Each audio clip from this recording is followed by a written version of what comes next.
Good afternoon and welcome everyone to this July 17th, 2018 regular meeting of the Sustainability Commission of the City of Palm Springs. Delighted to see all of you commissioners and the public present with us today. I have asked Commissioner Friedman if he will lead us in the flag salute. Allegiance to the flag of the United States of America and to the republic for which it stands, one nation, under God, indivisible, with liberty and justice for all.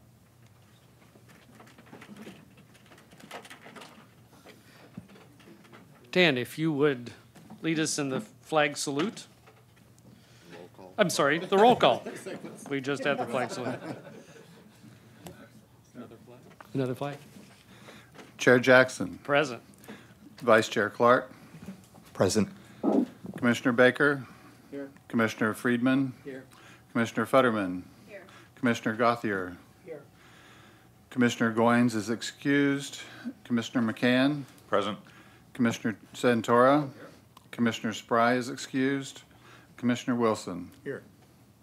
We have a quorum. We have a quorum. And I think we should remove Dara Shea, our student representative, from the roster since she's officially concluded her service with us. Yes, thank you. Last Thursday, our agenda was posted by our staff person, Jay Verada, per city regulations. Is there a motion that we accept our agenda as presented? So move. Moved by Vice Chair Wilson, second by Commissioner Santora. All in favor say yes. Opposed, Yes. say no. I was hoping to get some direction from staff on the election of the chair and vice chair, and perhaps Dr. Reddy, I can put you on the spot on this. I had noticed that on tomorrow's agenda, the council will be asked to vote on a resolution to extend the terms of the chair and vice chair until December 31st, and that's consistent with the extra recruiting efforts that the city is making to extend the terms. So I wasn't clear as to whether that was appropriate for us to be voting on now, given that the council will be voting tomorrow, that would automatically extend the terms until December 31st. So whether Dr. Reddy has any input on that, but that is on the council agenda for tomorrow. Yes, that is correct, and that would be council's expectation. So if the chair is fine with maintaining the status quo till then we could pick it back up at that time. Okay. Okay. Even though that action isn't happening till tomorrow, you're comfortable with us eliminating that from our agenda tonight? Yeah, that was the intent, actually. Okay. All right. Thank you. So, Commissioner Friedman, then I was moving through this quickly. So, is it your recommendation then, given Dr. Reddy's comments, that we eliminate item B from our agenda? Yeah, that would be the motion, and if I understand the staff report correctly, the elections would occur at our January meeting following the seating of the new commissioners at that time. With a caveat, if the council does do it before then and you want to move forward and you have a full complement, you're certainly willing or free to do so. All right, so then I think we are voting on our amended agenda, or our adjusted agenda, eliminating item B.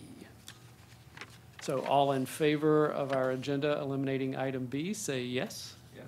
Yes. Opposed, say no. And we have an agenda. Thank you very much. Jay Verada is unable to be with us tonight, and we're delighted to have City Manager David Reddy here. So please speak if you have a report to make. Thank you, Mr. Chair. Yeah, a couple things I did just want to note. I wanted to give you an update on the manager's position. The position is posted.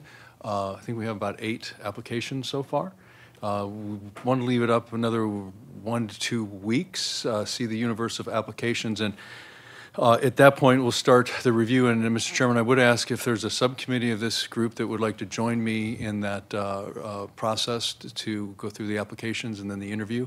That would be very helpful. That's one. And then also just wanted to let you know that a couple things. I wanted to get back and engage with you to the extent of helping to re-energize some of the issues, things that you're doing, that I can help give it a little extra lift perhaps with some other city resources. So for example, and Amy is going to be talking to you a little later on your agenda on the brochure on the AQMD and the leaf blowing. What council's direction is, because they want us to the extent possible to use all the resources we have to help you do your mission.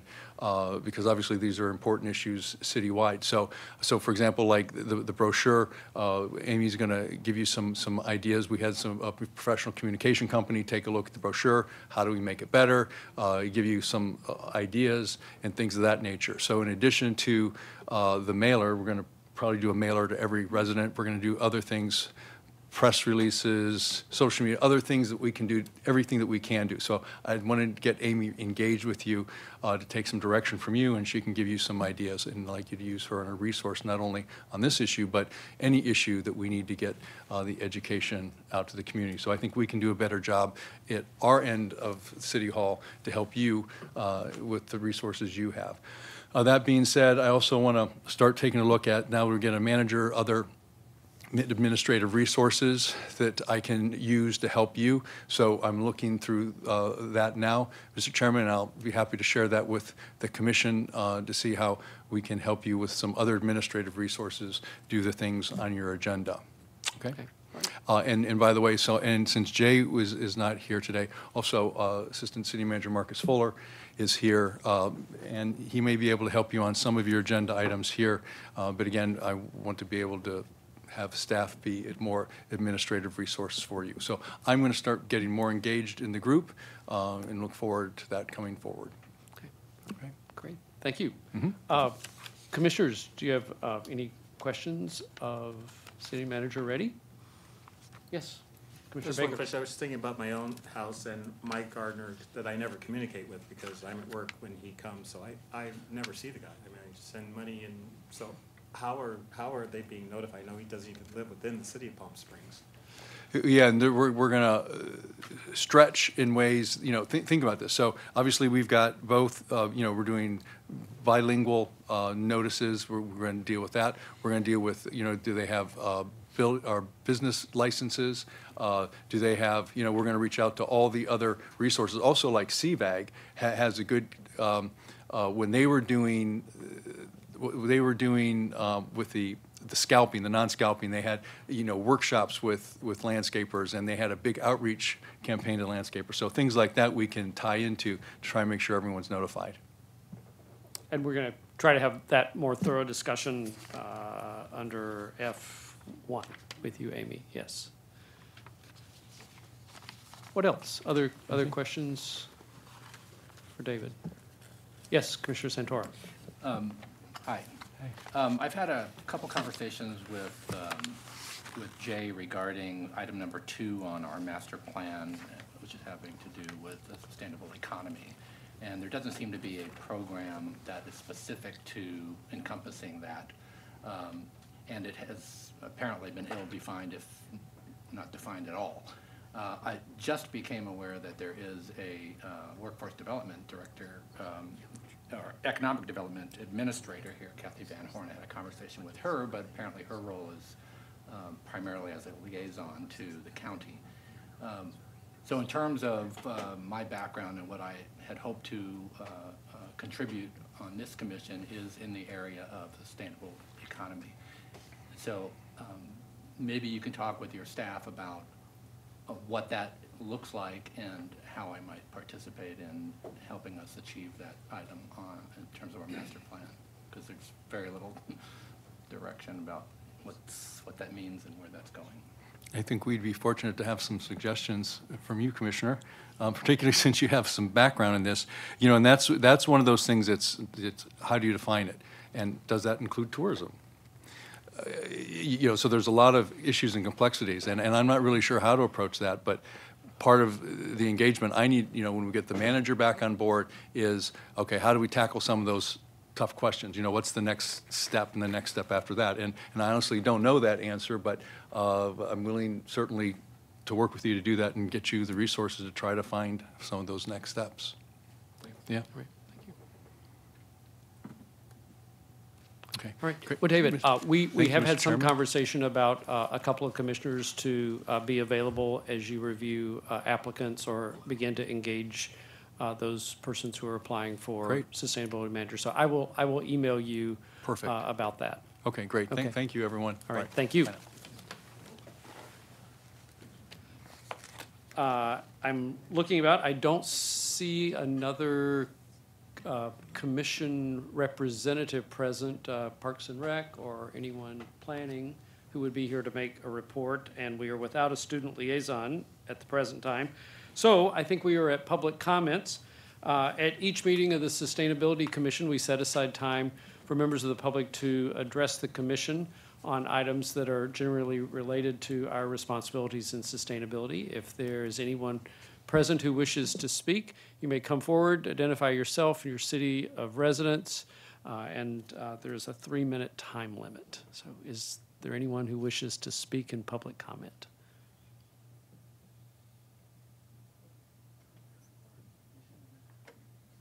All right, that's fine.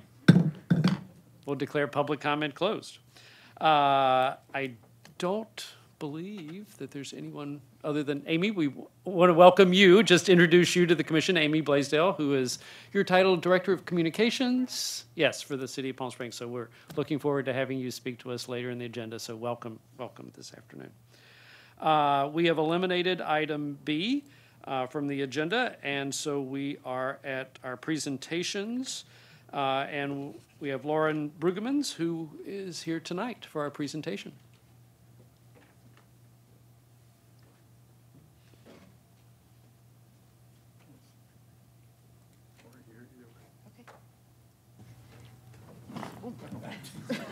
Maybe not here.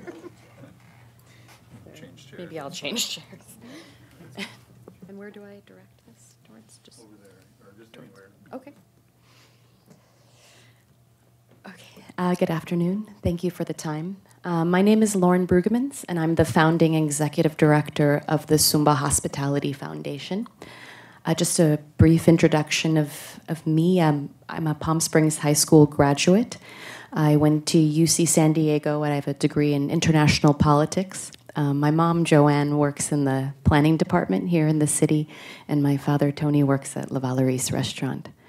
I've worked in hospitality in the Valley as well, at the Riviera Palm Springs, at the Hyatt downtown, and the Hyatt in Indian Wells.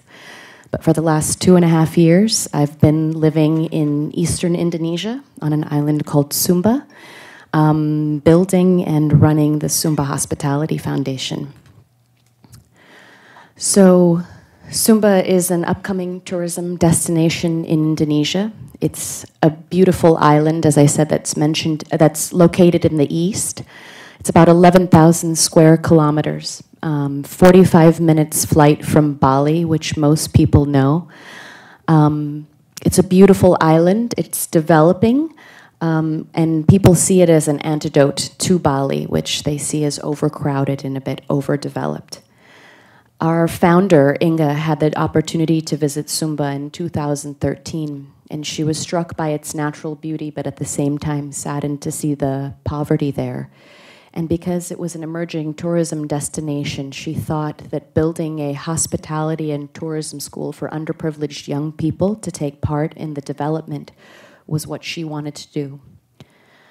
As I mentioned, Sumba has beautiful natural landscapes, beaches, waterfalls, a very interesting animist culture, traditional villages. So a lot of potential for tourism, but there are problems. There's a high poverty rate, as I mentioned, malnutrition as the land is very dry, human trafficking, lack of education, higher education past high school, and lack of economic development. And then that all goes along with substandard living conditions. So this school wanted to address these issues. The Zumba Hospitality Foundation has 3 concentrations: education, empowerment, and sustainability. On the education side, we run a school, a 1-year program for 17 to 23-year-olds, as I mentioned, underprivileged young Sumbanese that come from the 4 regions of Sumba, half boys, half girls. The first year we had 40 students, the second year 48, and this year we have 60 students. As I mentioned, hospitality is the focus, so we train in the 5 operational departments, so culinary, restaurant and bar, housekeeping, front office, and we've just added a spa department. But it's a holistic educational program in that they have intensive English courses that are tailored to their level. We also teach them permaculture and environmental awareness. And finally, they get a life skills course, which is about empowerment, critical thinking, job skills, job training, emotional intelligence, things like that. It is a boarding school, so they do live on campus in an international and an immersive environment. And then next, empowerment was very important for us. So things like putting on workshops for our local community, putting on an English class for our local community, and then finally, sustainability, which is a buzzword in the world that we live in now, but it was very important to us.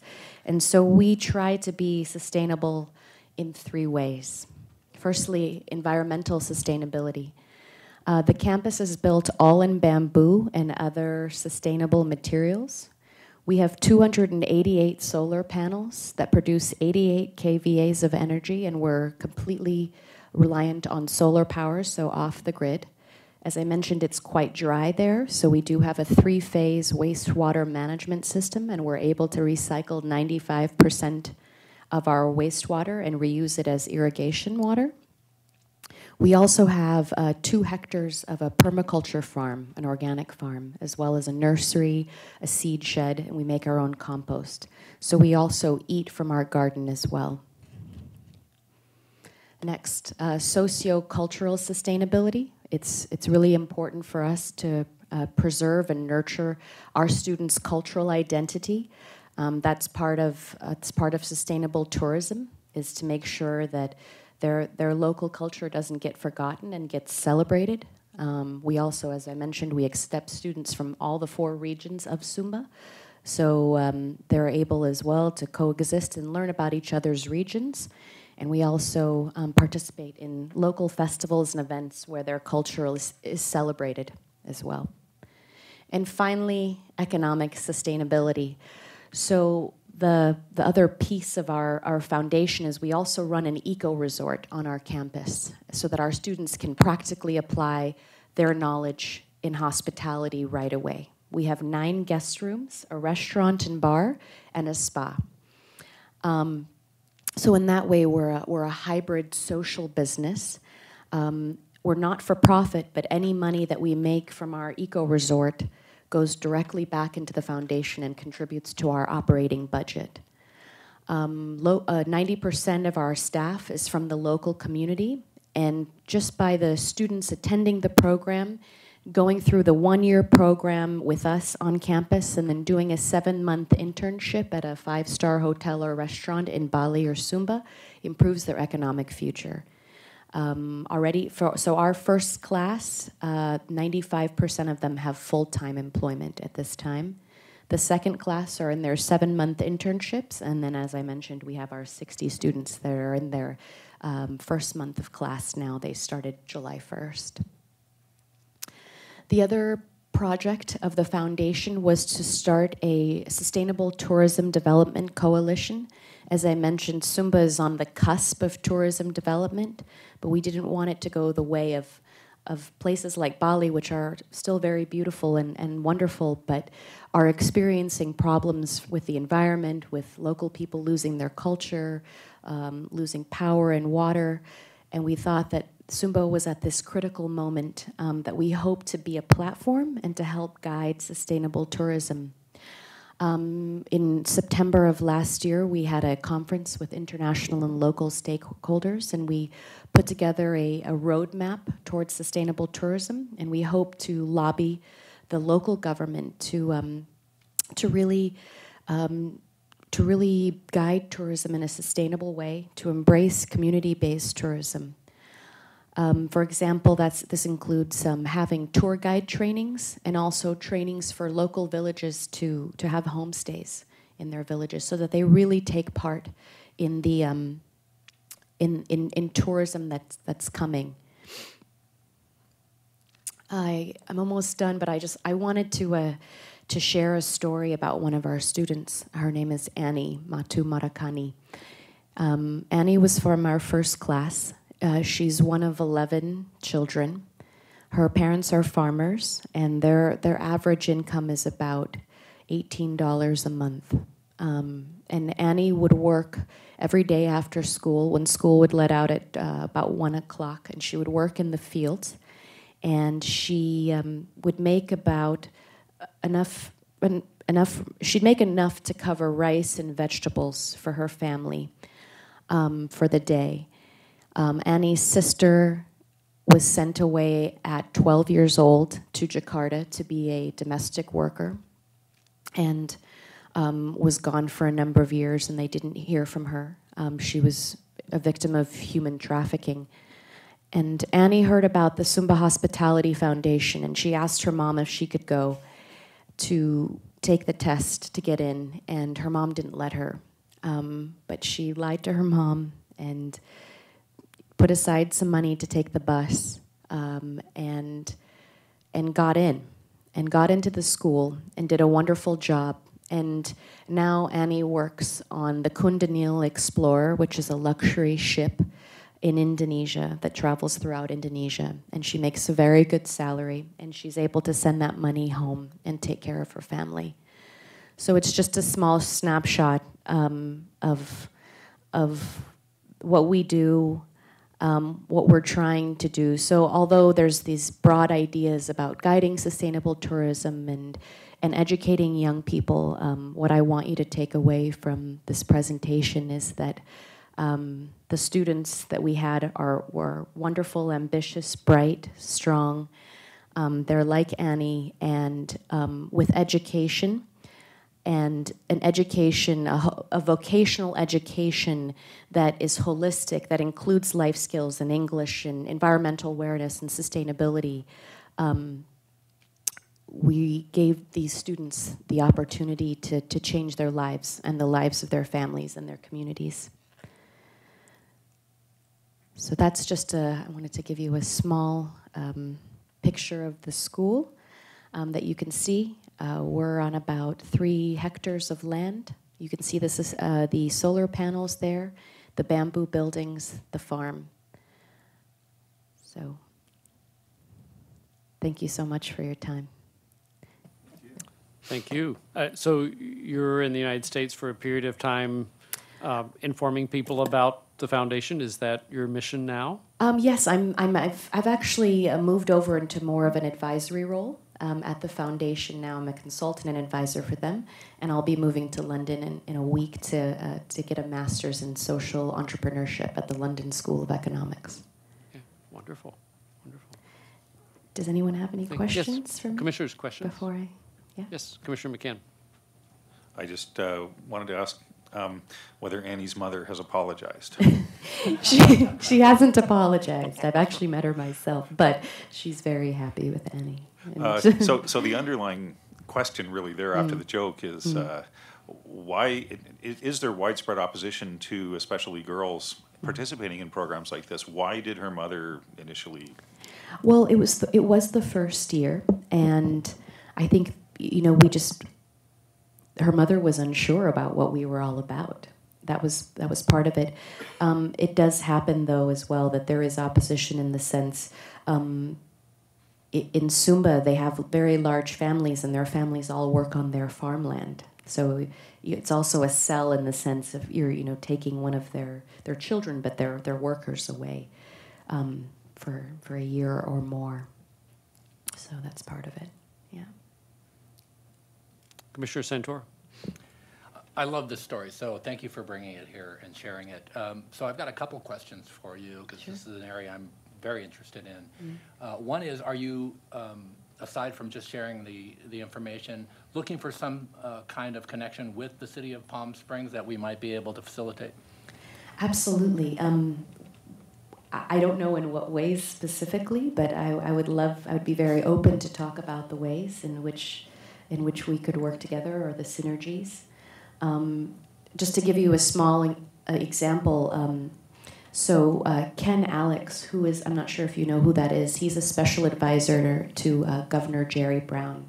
He's his advisor on climate change. He visited our school about 5 months ago because California is taking taking the lead role now on climate change and renewable energy resources. And he came to our school to see what we were doing there, and was trying to put us in contact with perhaps different grants and different things like that. But absolutely, I'd love to talk about the ways in which we could work together. Sustainable tourism is something that we're interested in here. I am personally as well.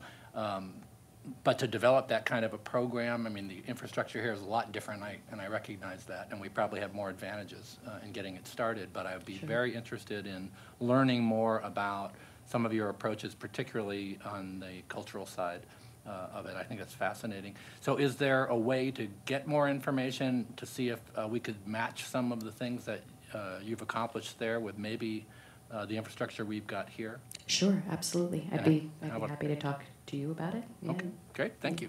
Okay. Yeah. So maybe, Dan, you can facilitate some email connection there. Absolutely. So, Yeah. right. Any other questions? Thank you so much for the ways that you are helping change the world. Thank you. And will continue to change the world. Thank you very much for the time. Okay. Have a great day.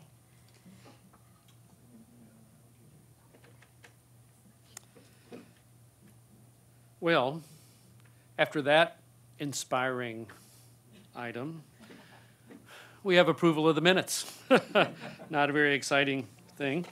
Our meeting minutes of June 19th were emailed to you by Dan, and I think a couple of minor corrections. Is there a motion that we accept the June 19 regular meeting minutes as presented? So moved by Commissioner Santora. Second by Commissioner Gauthier. All in favor say yes. Yes. Opposed say no. Abstain. Abstain. Thank you.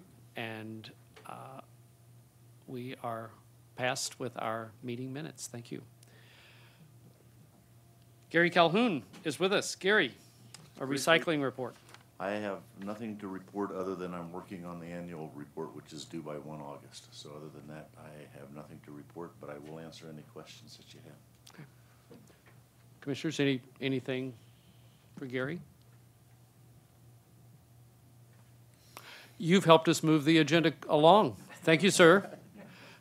And as I sit here, Marcus Fuller, I realize you've been a regular part of our meetings so often in the past. I didn't introduce you to the group, but for those of you who don't know Assistant City Manager Marcus Fuller, he is here. Did you have anything you wanted to say tonight? I'm just kind of here in case you need. Okay. All right. All right. Thank you. Thank you very much. I didn't mean to exclude you from introductions. All right. We are, I think, at old business. And the first one, please come up, Amy, and join us, is the status of our leaf blower brochure and how we are going to make sure that that information about the new city ordinance is communicated well to people who need to know in advance of the January 1 implementation of that ordinance. Thank you, everyone, for having me. Can you hear me? I'm Amy Blaisdell, and I'm the Communications Director for the city. As Chairman Jackson mentioned, the reason I'm here is Councilmember Coors, your liaison, and the city manager asked me to work with our communications firm to come up with a professional marketing campaign to get the word out about the ordinance and the changes coming on the 1st. So that's exactly what we're doing. What we've done is they have developed some core concepts that I'm going to show you. I think Dan is working on that right now. There's 2 of them that I'd like you to look at. And what that will be is the graphics for the campaign. What we're planning on doing to really reach out to the community is a mailer to landscapers, to businesses, We're going to partner with CVAG, as the city manager mentioned, to really make sure that they understand what's coming. We're also working on putting together a workshop, which will be at the end of September. We haven't set the date yet, but it'll probably be the last week of September, where we will have our diversity consultant who's helping us with districting on hand. And he'll be conducting that workshop in Spanish language for many of the landscapers who need more help and may not be aware. He's going to be going out into the community with flyers, with the brochure, to really make sure they know that this is happening. And we'll have our facilities director there as well, Stacy Schaefer, to sort of do a demonstration. So, Dan, do you have those up yet? We're working on it. Okay. So just give him a minute. We're also going to do a media campaign. So what that will entail is Councilmember Coors is really going to help us reach out to the community. We will be doing, he'll probably be submitting a Valley Voice to the Desert Sun. We're going to work with the local media, and especially Spanish language media like Telemundo, Entravision, to really sort of get the word out that this is coming, to get some news stories out, and make sure everyone knows that, that the deadline is the 1st. So our consultant is working on that campaign right now. There will be a brochure. There is going to be a mailer, and it'll all sort of look very similar to some of the core concepts that I'm going to show you. There's two, as I mentioned, there's two that we're going to present to you today, and hopefully you can take a look at them and let us know what your thoughts are. And as soon as he's got those up, you'll see them. Does anyone have any questions? Or Sure, Commissioner Gauthier. Are you considering billboards as part of your communication campaign? Because there's a lot of the gardeners don't live here in Palm Springs and are commuting in every day. And that's a good idea. We were planning on doing a little bit more print, but we could certainly look into that. We've also considered bus shelters. Because we do get, when Sunline has available bus shelters, we have the ability to use those.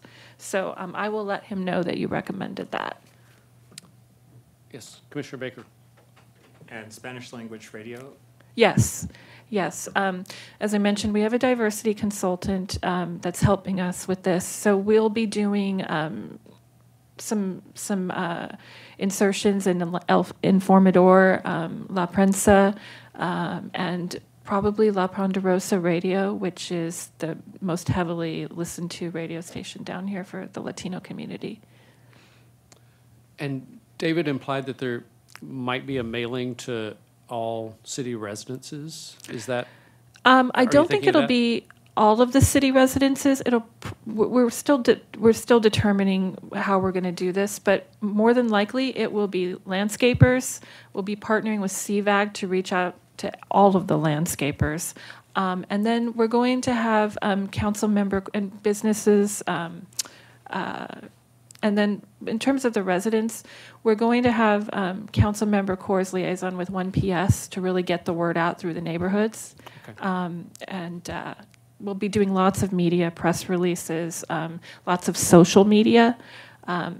We're putting a whole marketing campaign together with graphics so that we can really get it out there on Nextdoor, Facebook, Instagram, Twitter, all of the social media platforms that we use.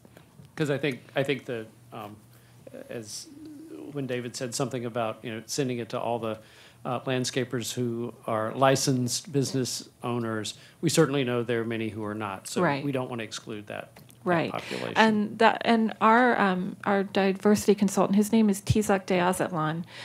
He'll be really going out into the Latino community and spreading the word, boots on the ground, and he'll also be conducting the workshop. Okay, all right. Commissioner Baker. I used to work from home, and it was problematic that every day of the week, the leaf blowers go off prior to 8 a.m., like behind you or across from you, and I would go and politely say, yeah, show them so you can't do Right. this before 8 a.m. And they just look at you like, where? I don't know that there's any teeth behind this. I mean, they still to this day. This morning I'm pulling out at 7:45. They're out there. Yeah, and I think a lot of it is just public education, and that's what we're really trying to do is get out there and really get them engaged. And I think that'll help with our person that's going to be out there in the community, you know, speaking Spanish. We're also going to be, as I mentioned, we're really going to be working with the local media to help us get this out to the community, Telemundo, and I think hopefully that will help. What's the target for launching the campaign? I believe we're targeting right now the first week in September. And as I mentioned, the workshop, we're targeting the last week in September. And then I assume you're planning to include information about the AQMD leaf blower Yes, exchange? absolutely. Yes. In fact, we want to make sure that they're aware that they can exchange throughout the year. You know, that they know that that's available for them. So it'll all be sort of packaged together in the same information, whether, as I mentioned, it will be a brochure and it will be a mailer. Thank you. Yes, Commissioner Futterman. I think it's great that you're going to be targeting the neighborhood groups in 1PS, and maybe there could be something that could be downloadable and printable that local neighbors could even catch people. Absolutely. You know, so that they can pass that on. The goal is that first week in September, we'll have one of our council members, likely Councilmember Cordes, at the meeting to bring the brochures and some of the information so that we can really get it out to the neighborhood reps. And Denise, our neighborhood manager, is really helpful with that too, because we can really post that in Nextdoor. We have 13,000 residents on Nextdoor, and it's a really powerful way to get the word out. Yeah. Denise, raise your hand if people don't know you. Denise Goolsby is here tonight. To go along with that, I'm a rep to 1PS, and I did announce at our meeting last Thursday that a brochure and communication are forthcoming. Okay, great. Yeah, and the neighborhoods are tremendously helpful spreading the word with this kind of thing. And as I mentioned, Denise has her neighborhood O&I report that she sends out every Thursday. So we're going to try to get as much information to her as possible.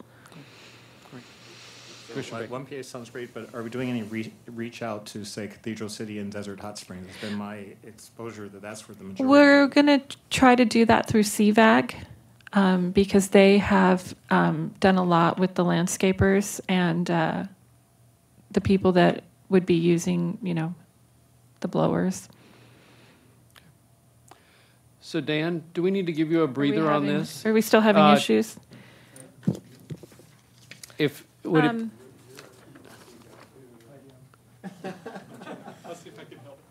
I do have them here, so I can pass them around. There's two different ones. I'll hold them up, and then I'll pass them around.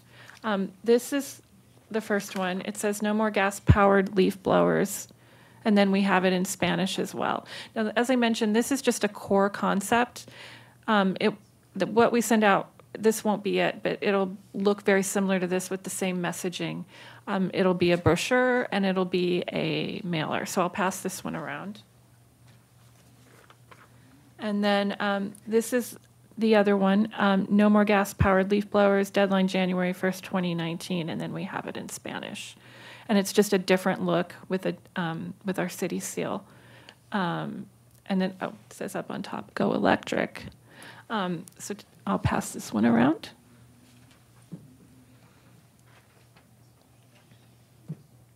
What's the penalty associated? I'm sorry? Is there a penalty or? You know, I don't enforcement recall mechanisms? offhand. But if we're going to include everything that they'll need to know, and we're going to have our consultant go over all of this to make sure we've got everything in there that is pertinent. One example. Oh, yes. Yes, Vice Chair Clark. One example, and I don't know if you've seen the draft that we worked on. I have. And there are some other elements of the municipal code that are related to leaf blowers, right? Okay, I've got it here. too. Yes. And that's all really helpful Right. information. So we're going to try to include as much as we can. Yeah, especially blowing debris onto adjacent properties and streets. That's one thing that people were very emotional about when Right. when we were working on the proposed ban. Absolutely. Any other questions or?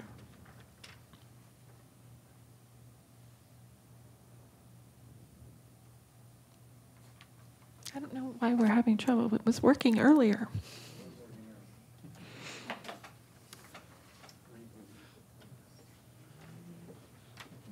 Well, I think you've verbally answered most of our questions, and probably, yeah, probably the visual is a matter of personal taste. And so you're saying that certainly some additional content will accompany Yes, this absolutely. concept, and obviously more content would happen Yes. in a face-to-face meeting. And So- the mailer, it will be two-sided, so one side in Spanish, one side in English. Okay. Same with the brochure. So these are the two concepts that we're looking at, and I'd love to know your thoughts if there's one you like better, or. Should we do a vote? Sure. All right, no.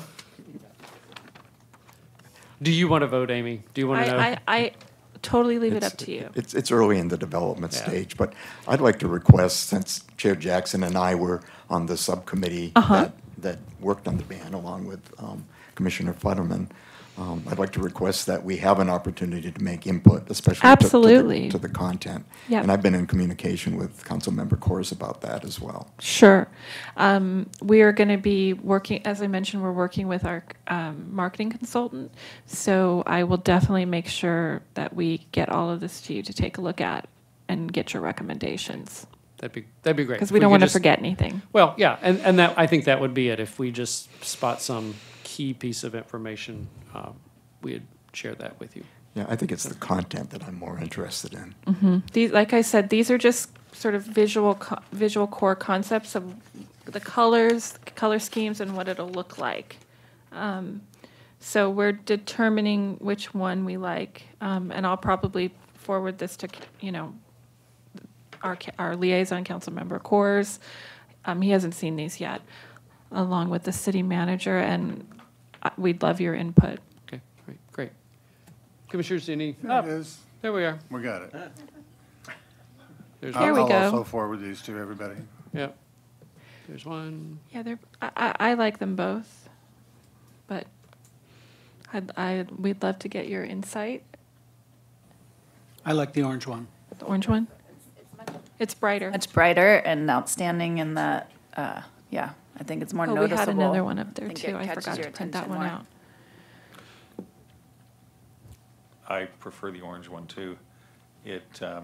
I don't like the blue separating out by language. It looks like two separate issues or two separate items, whereas the orange one, the language gets integrated into it, and I don't get that impression. Okay. So it sounds like, is everyone sort of favoring the orange one? I will forward. Those who spoke did, so Okay, yes, that's great. Okay. Perfect. Well, like I said, we're working on this, and the target date is end of August, early September. Great. We'll look forward to continued communication and for all this to Super. unfold in September, Yes. soon after Yes. Labor Day. Yes. Great. Thank you so All right. much. Thank you, Amy. All right, that's a lot of good information. Okay, we're at old business item 2, which is we had said that we wanted to come back in July and talk about the proposed ordinance regarding clean air, smoking, and tobacco use, and we wanted to cue that up when Commissioner Baker could be present with us for more information. Yes, so we bifurcated this issue into two parts. Part number one is just going back to the Riverside County ordinance. That will be presented to the next city council meeting. It's already on the agenda, so that's ready for city council to vote. That's the tobacco retail licensing. Correct. And that will be, you say next city council as in tomorrow night or? September. In September, okay. September meeting. So then that brings us to the second part. We're sort of waiting for that first phase to go through. So the second part, shall we ask for our experts on the update? Sure. Please, thank you.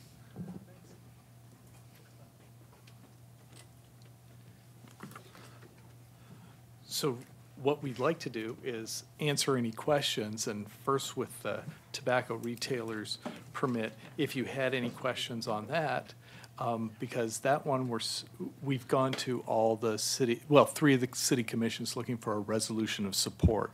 So what else you might need in regards to that, so that we can get that forwarded for the. And I think we've for the already TRP. done that. That's already done. Okay. Right, yeah. We Then we we're good with that. approved that, yeah, a couple of months ago. So then there's no other questions with that, correct? No. Okay.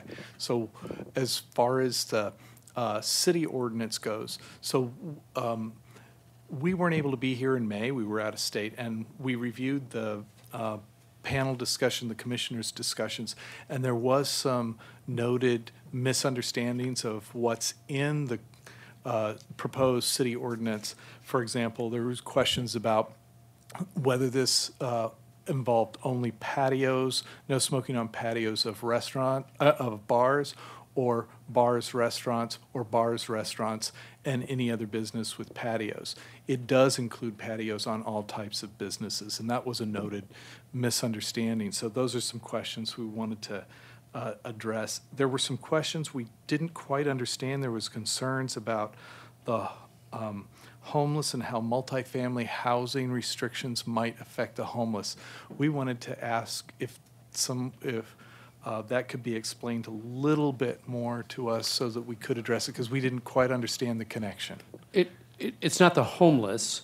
It was a sense that enacting a restrictive ordinance that prohibited smoking in apartment buildings in particular, and within the apartment building and in common areas of the apartment building, that if we enacted that, we would be in effect in some way disparaging lower income persons who might necessarily be living in apartments versus a private residence. There was some, am I articulate? I didn't mean to take that away from Commissioner Baker. As opposed to, it would basically allow multi-dwelling facilities. only people who owned a private home to smoke at their private home. Yeah, so the distinction is between multi-family dwellings and single-family homes. On its face, it can appear that you're rewarding those who have the choice and the resources to own or rent a single-family dwelling versus penalizing those who either choose or can only afford to live in a multi-family dwelling. That was sort of the battle of thought.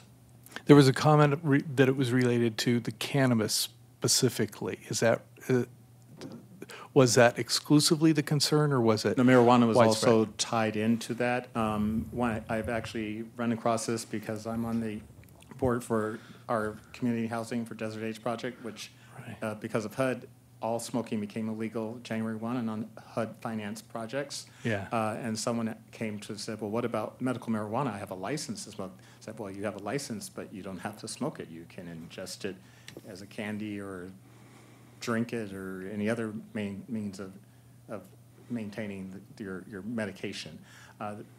You can make the same argument for tobacco. I mean, there are patches and other ways other than lighting up tobacco to inhale the nicotine. So the two are sort of both on the same argument. Okay. Well, to address the marijuana, you kind of did, because that's only one way to consume it. And in fact, it's the one way that is dangerous and responsible physicians would never recommend, because when you burn something, you carbonize it, turn it into carcinogen. So that's the only dangerous way to consume marijuana.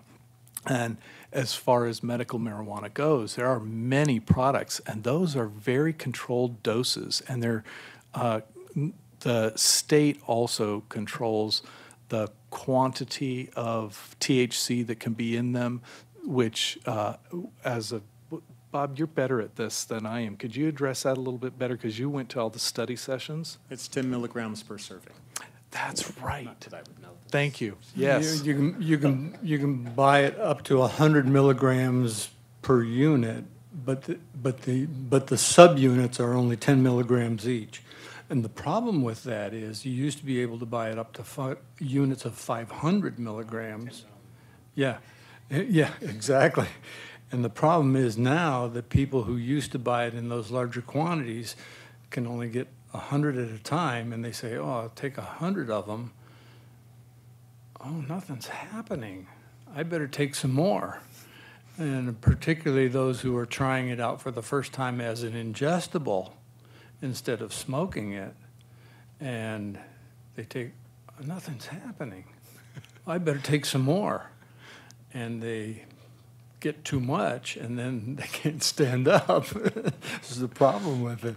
There's some videos of grandmas taking it for the first time, which if you go to YouTube and watch these grandmas take it for the first time, it's fun. Very enlightening.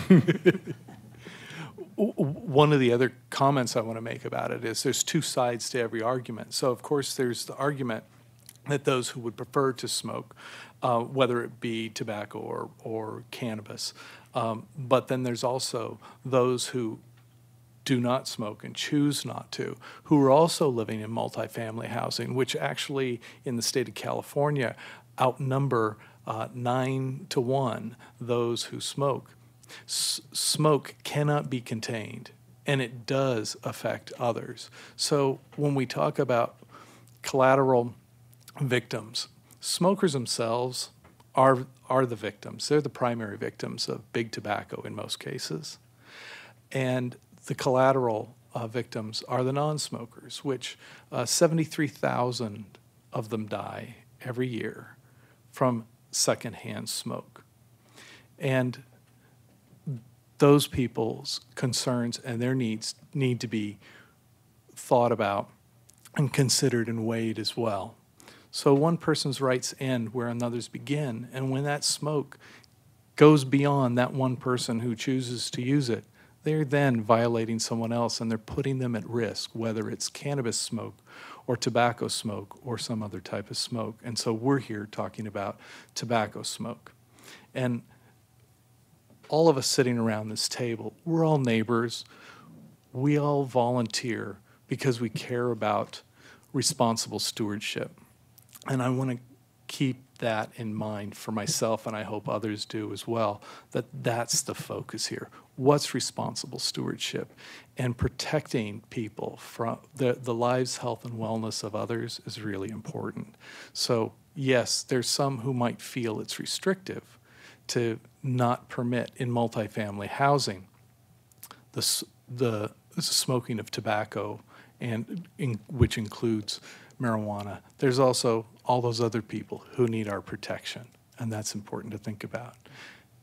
If I could go back to the HUD housing that you were talking about, it did go into effect in 17, but they just came out this last week with a reiteration of that, and I think it's the end of this month that they are really knuckling down on it.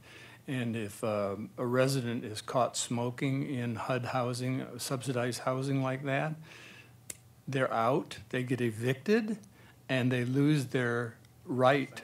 Their benefits. They lose their Section 8 housing rights completely. They will never be able to get into Section 8 housing again. That just came out, I think, this last few days. It goes into effect 2 weeks from today, that there will no longer be any tolerance. I think it's the end of July, July 31st. That's nationwide. So I think, Commissioner Friedman, there was a concern you raised, and I think it's still here. It was the ability of any person to bring suit against another person that you found to be of concern, rather than some agency that would enforce. You had a legal term for it. And I'm It's not- called private right of action, and I'm not aware, and I probably have spent way too much time with the municipal code. I'm not aware of any other provision in the Palm Springs Municipal Code that will allow, under city law for someone to sue someone, I guess, in Riverside County Court. I'm not even sure if there is a jurisdiction there because we don't have any courts here in Palm Springs, so I guess it would go to county court. So I'm not sure to what extent that's a material part of your ordinance, but it does give me some concern. So when I assume it's coming back to us, so an actual text, but which perhaps, ask you to do some more research on that issue so that we're aware of what the consequences would be. I think that the chamber and Main Street in particular might raise some concerns, and so folks who perhaps could be your allies might be quite concerned about those provisions. So I'm not sure that's an essential part of your ordinance, and would perhaps suggest that it be eliminated to allow things to go forward and to give the city the authority. This would be a violation like any other of the municipal code, and the city attorney, a city prosecutor, would have authority to prosecute. Good point. Okay, Yeah, we'll so that's look a- at that. We'll look at that.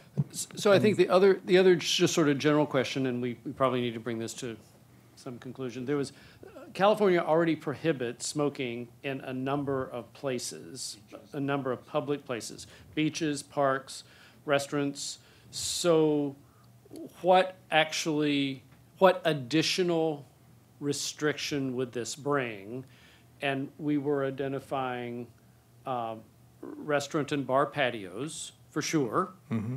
Correct. And the multifamily dwellings. Those were the two new additional places that this would cover that California doesn't already address. Is that right? There's more. There's more. There is more. Yeah, those are major the things. two but major issues, Okay. yes. And the more would be? Public events, places where people have to queue, such as bus stops, ticket lines, and so forth. Okay. Those are some examples. Okay. And I think we didn't misunderstand. We understood that bar and restaurant patios were included. And when we just did a little bit of a straw poll, the commission was really split, sort of 5-5 on whether or not they liked that prohibition or not. So, yeah. So I guess we haven't finished our discussion yet. Okay. I have one Sure. question. Yes, please. I understand the queuing concept and even the patio concept on private property. But is there thought given to distance or proximity between people, or is it just no common areas? I mean, There's buffer zones built into it. and what does that look like? 25 feet. There's in the public area, from openings in doors, windows, cooling systems for public buildings where businesses are, the distance is 25 feet.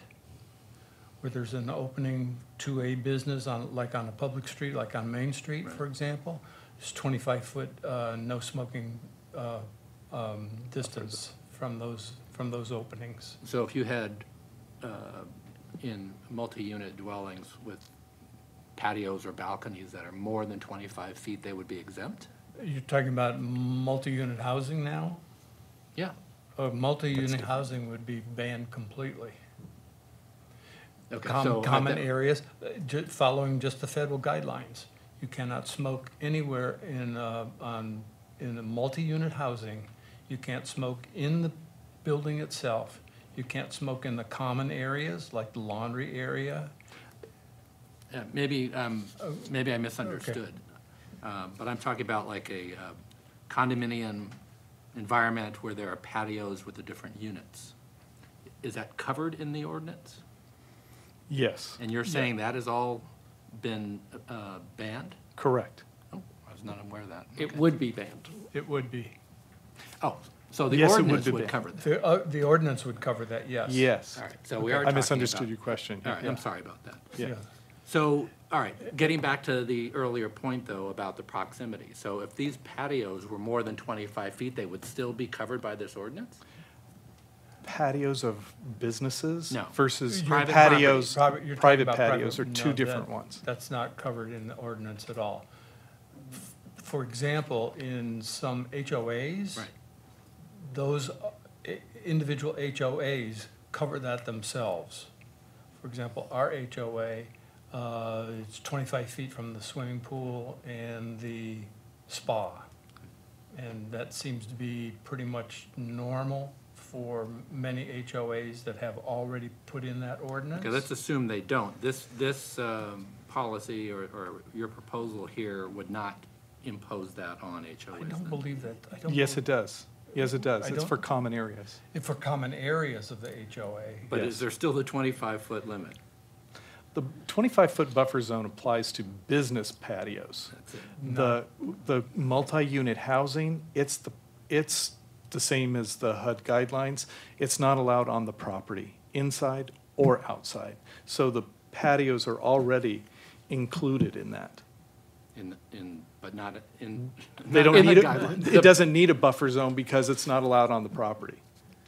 So a buffer zone I'm wouldn't be thoroughly relevant. confused. He's I don't saying wanna take up the any more. proposed ordinance that Mhm. they have submitted would prohibit smoking in any condominium complex because it is a cooperative, the entire It's a complex. multi-unit It is housing. inside your unit, outside your unit. It is a cooperative housing group. Even So- if they're 50 feet apart. There's no, that's what they're suggesting. I'm not trying to say this- whether I like it or right. don't like it. I'm trying to clarify. And this isn't a new experiment. This has happened already all over the state. It's been going on for 20 years. There's many cities that's the case. It's banned throughout the entire city already, and it has been for years. Pasadena, many others. Yeah, Santa Monica. And This isn't new. we're not going yet to Laguna Beach. You drive into Laguna Beach and there are flashing signs that says Laguna Beach is a non-smoking city anywhere. Mhm. I mean, the air in Laguna Beach, you cannot smoke anywhere. Once But- you In get the city inside the limits. city limits, you cannot smoke.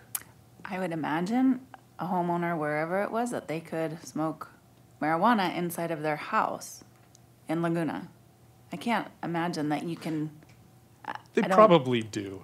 Right, I You know, mean- sometimes, tell me a law that People are- isn't being violated all the time. But that just seems really extreme. I think that smoking tobacco inside is different than, I mean, it's here nor there in a way, but if you own your own house, I Yeah. think that it just seems, Yeah, but extreme. I'm just telling you, Yeah. we drove into Laguna Beach last weekend, the weekend before last, and here are huge flashing signs that say, "Thank you, Laguna Beach is a non-smoking city. Thank you for not smoking, yeah. Thank you for not smoking." And And they're not the first. there was nobody smoking anywhere. Yeah. All right, so, Next step. well, yes. Commissioner Baker. where That we would go make from it here? easier. Just Where- do where that. Where are we going from here? I would propose we wait until September to at least get the first leg of this done, and then we had sort of hinted that I would work with Commissioner Friedman to work on the actual resolution itself for sometime in the fall to present to City Okay. Council, or at least bring back to this group to see if we decide to go to the City Council. Okay, so probably, if council's addressing it sometime in September, Sometime before the it end of wouldn't the be year. sometime between October and December? Correct. Okay, all right, okay. And feel free, if you want to submit, if you want to have an agenda item that engages the commission in, as a part of your process, please just alert Dan or And of course, myself we're or always Roy. available to you. Right. Whenever you Okay. want. All right, thank you. Thank you very much. Thank you, Thanks. gentlemen. Thank you. All right, we're moving along. We're on good schedule. We have quite a few committee and commissioner reports, and so I'm really moving so that we save time. New business is going to move quicker than you probably think it might.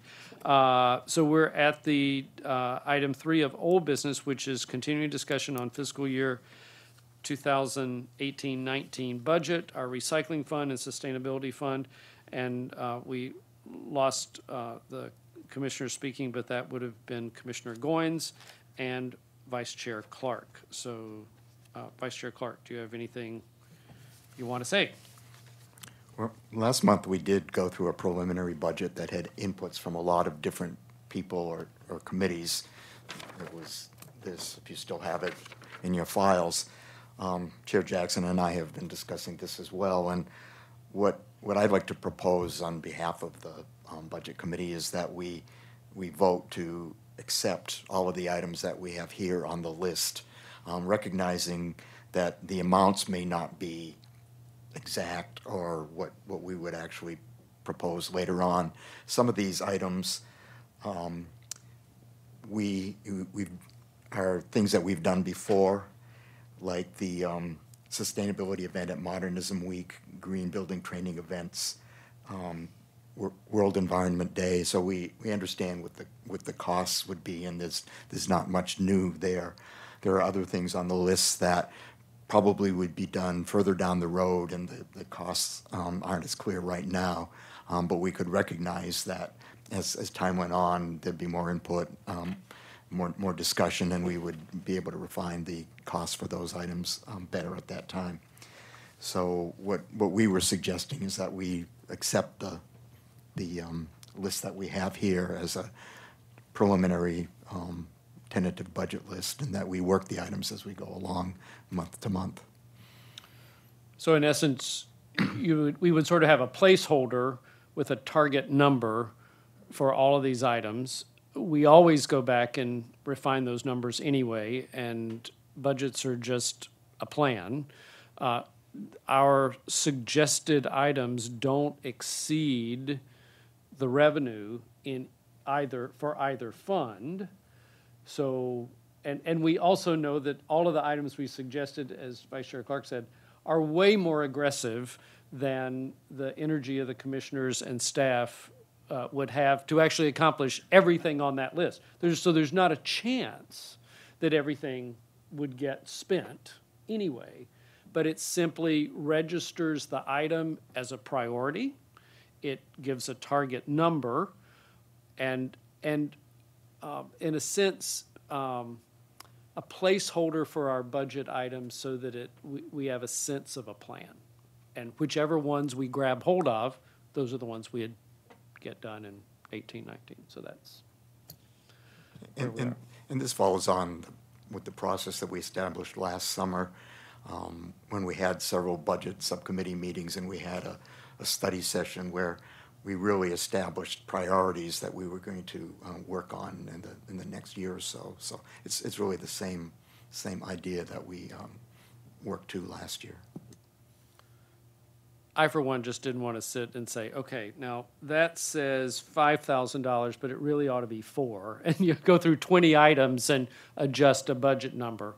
That just didn't seem like it was good use of our time. So I guess I just want to take a tenor of the group. If Vice Chair Clark made a motion to accept this as our budget template, are you ready to have that vote tonight, or would you be more comfortable waiting until the September meeting? A question before I can answer Please. that question.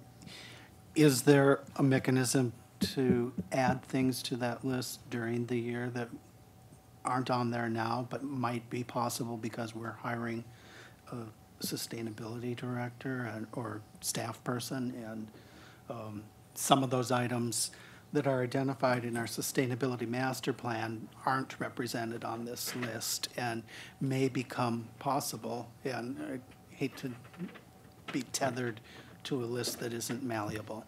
There's never a problem to. No, you can always add. I mean, we did this year. We added some things as far as with the Z&E and all of that. And so, yeah, we can go through the process. It does take time to get money moved around, You know, so it can't be something that, oh, in 2 weeks, you know, we want to do this. You know, it's more like in 2 months, we want to do something like this. But yeah, it can be done. And one change we may see too when we have the full-time staff person is some of the projects that we have here, like education, would be covered by the cost of that staff person. Commissioner Friedman, did you have your hand up, sir? Yeah, since there wasn't anything specifically put in the sort of packet that we'll be asked to vote on, is the sustainability, because I have it from last month, it's a spreadsheet that says Sustainability Commission budget request. Is that what we'd be asked to vote for? I'm not sure what it's the one that looks like this. All right. I think that is exactly what that is. It says that the three. Yeah, the file, sorry about that. The file name is there, but it's Okay. a sort of green, it's a spreadsheet with 3 columns, program 125, 138, and green and white paper. That is exactly it. Okay, great. Yep. That's what I have from last month. Okay. Thank you for the clarification. Okay. Well, we'd entertain a motion if there is one. Motion to vote. Is that what the? Okay. You want to move the program budget as presented at the June meeting as our budget template for fiscal year 18-19. Is that what you're suggesting? That's what I'm suggesting. Okay. Is that to put words in your mouth, Commissioner McCann? Is that essentially it? Okay. Is there a second to that? Second from Commissioner Baker. Now, let's see if there are any other questions or discussion. Again, knowing everything is always adjustable. All right, all in favor say yes. Yes. Yes. Opposed say no. Abstain. All right, so we have a budget as our plan for 18-19, and we'll communicate that to the finance office and other ways and places. All right, we are at new business, and the first item we put in, because we thought we might need to talk about it, I'll turn to Commissioners McCann and Vice Chair Clark. I think what I'd like to do here is defer discussion of that topic to the report for the Committee on Waste Reduction, because at this point we don't have a specific proposal or funding request for the commission.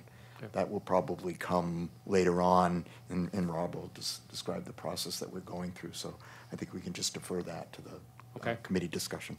Is deferring adequate, or do we need to move to table since it appeared in our agenda?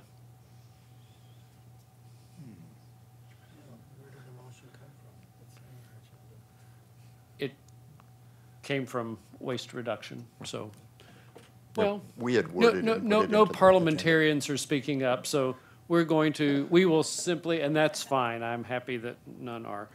So we will simply defer as Vice Chair Clark suggested. All right.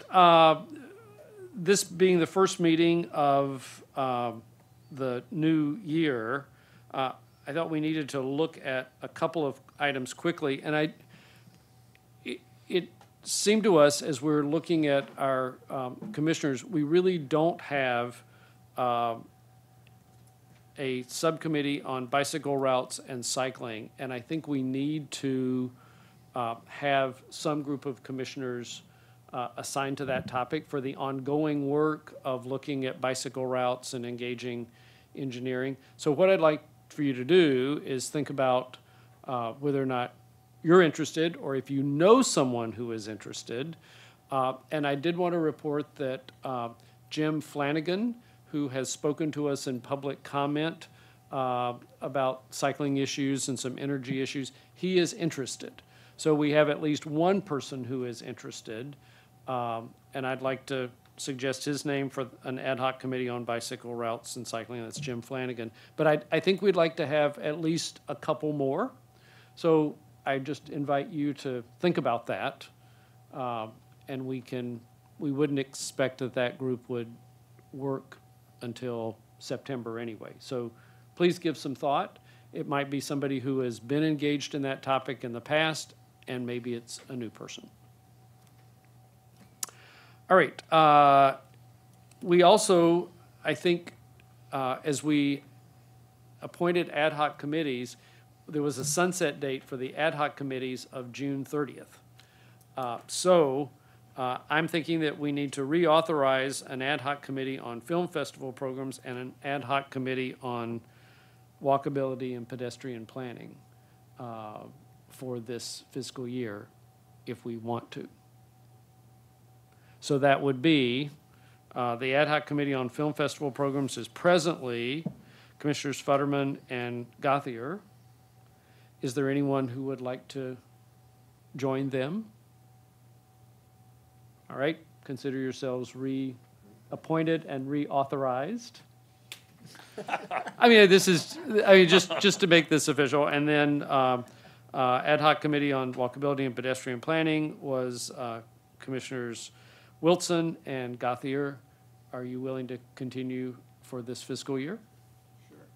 Okay. Yes. And is there anyone who would like to join them? You're interested in joining them? Okay. All right. All right. All right. Consider yourselves reappointed and reauthorized. All right. Have we missed any, Dan? No, I'm just confirming that these are going to be reauthorized until June 30th of 2018, I think 2019. sure. I think let's reauthorize them for this fiscal year to do the work the focused work that we've assigned them. And if there's some change in that at some point, you can make that change. Thank you. All right, staff added item 4. Apparently our third Tuesday in October is a conflict with the city council public hearing. So is there a suggestion of a date that you would want to move the October meeting to? Could it be moved to the Wednesday? No, council's meeting the following day. It would have to be the next Monday. So you're suggesting instead of Tuesday the 16th, you're suggesting Monday the 22nd. Correct. In order to get this room, otherwise it's hard to find a room where we can all meet. How is Monday, October 22nd? Same time. Same time.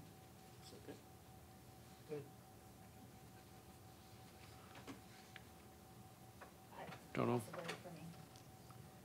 Okay, all right, and we're missing 3 commissioners. Well, let's, probably not for you, okay.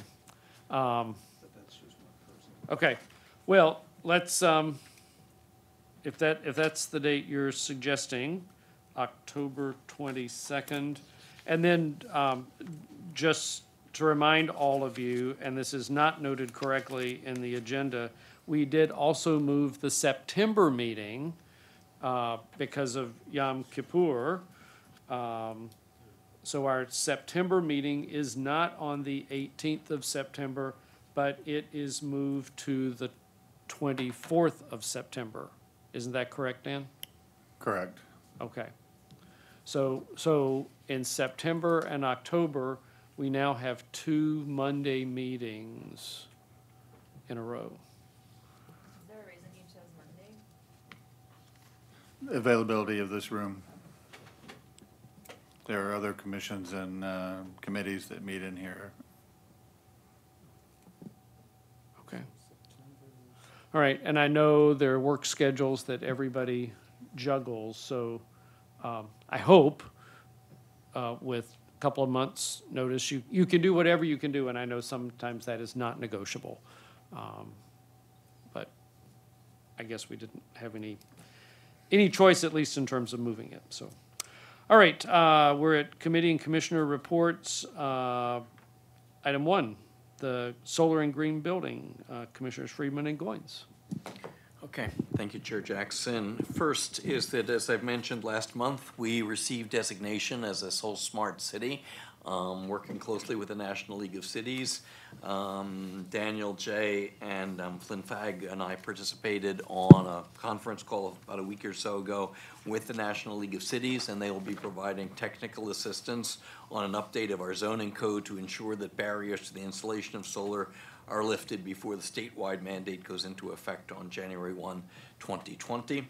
So I'll be working with Flynn on a draft ordinance. I received some models actually just this afternoon from the National League of Cities, and the objective is to be able to present something to our commission, a text to our commission that Flynn and I will have worked on that goes to our commission, hopefully for our September meeting, then to planning, then to city council.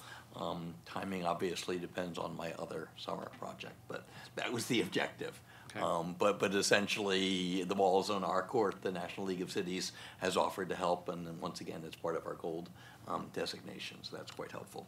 Okay. All right. I'll be closely working with Daniel, between now and the next, month and a half to see whether we're ready for prime time for September or not. Okay. But that was the objective.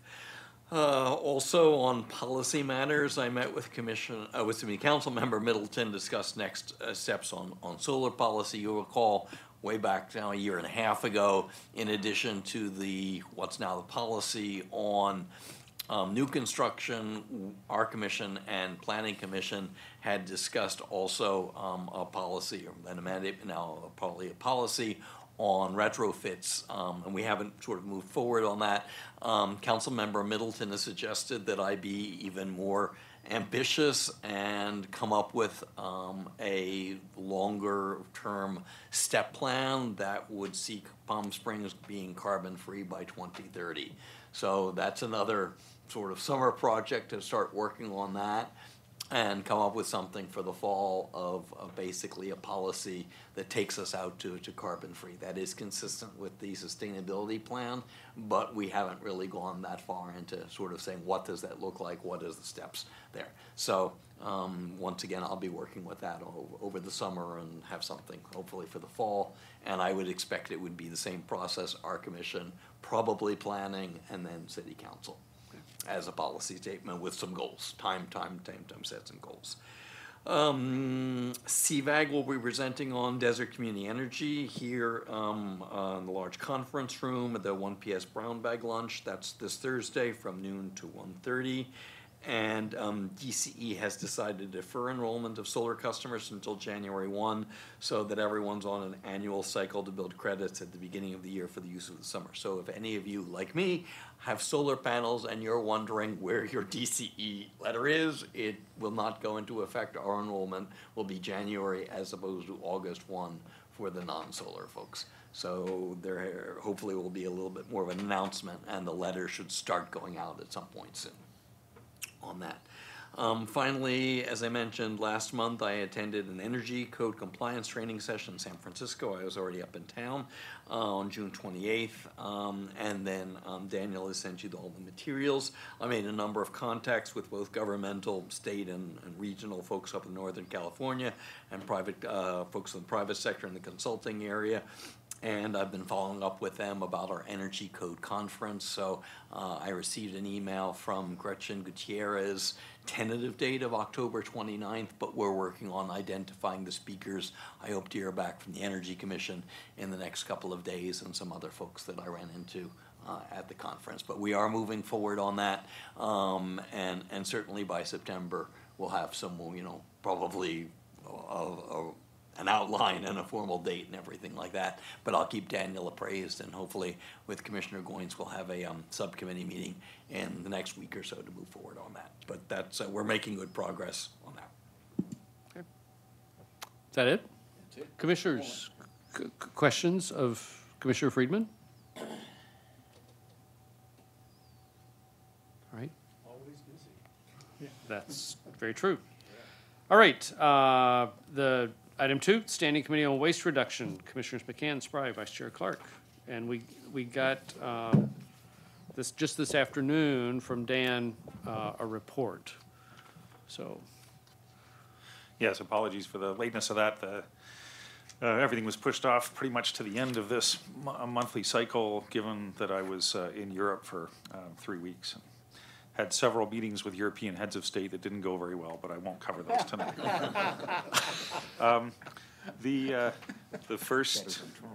The first item that I will talk about, reducing polystyrene takeout containers and use of plastic straws. That's one of them that I don't have a lot to report on tonight. Roy, you might have more to say about that one.